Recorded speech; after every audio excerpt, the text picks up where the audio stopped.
பிரசங்கிக்க போவது ஆவியானவருடைய தன்மை. அல்லேலூயா. அவர் எப்படிப்பட்டவர்? வேதம் சொல்லுகிறது, முதல் தன்மையாக அவரை வேதம் காட்டுவது எப்படி தெரியுமா? மூடு பலி. அல்லேலூயா. இப்பொழுதுதான் என்ன பிரசங்கத்துக்கு ஆவியானவர் விடுறார். மூடு பலி பேசவா? அல்லேலூயா. ஆதாமை படைக்கும் பொழுது நடந்த ரகசியங்கள் என்ன செய்தார், எப்படி ஊதினார் என்றெல்லாம் பேச போகிறேன். மனம் திறந்து கேளுங்க. அல்லேலூயா.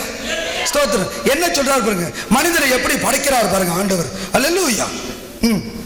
ஆதியாகமத்தின் புஸ்தகம் 2ஆம் அதிகாரம் 7ஆம் வசனம் 8ஆம் வசனம். ஆதியாகமத்தின் புஸ்தகம் 2ஆம் அதிகாரம் 2ஆம் அதிகாரம் 7ஆம் வசனம் 7ஆம் வசனம் 8ஆம் வசனம்.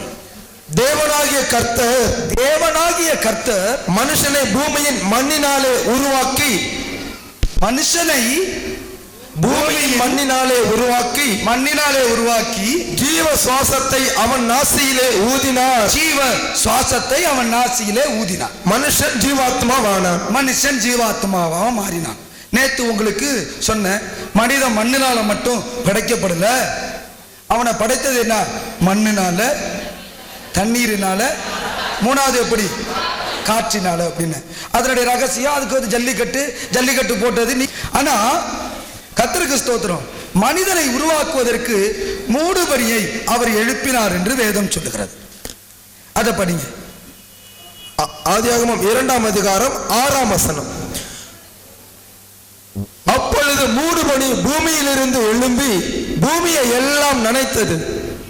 அல்லேலூயா. அல்லேலூயா. மூடுபனி பூமியிலிருந்து எழும்பி பூமியை எல்லாம்.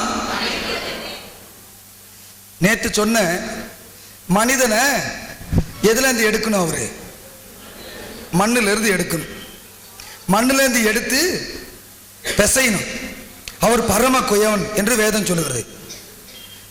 ஒரு தீர்க்கதரிசியை கர்த்தர் எங்க அழைச்சிட்டு போனாரு? ஒரு குயவனுடைய வீட்டில் அழைச்சிட்டு போனாரா?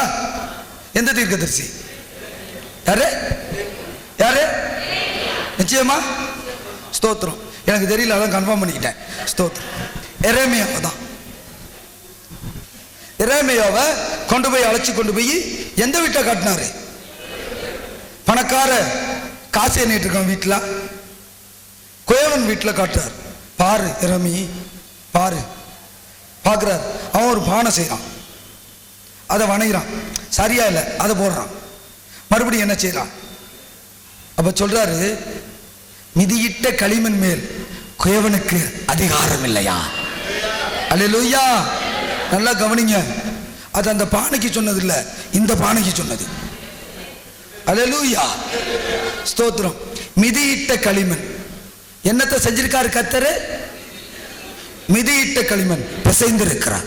யார? மண்ண. ஸ்தோத்திரம்.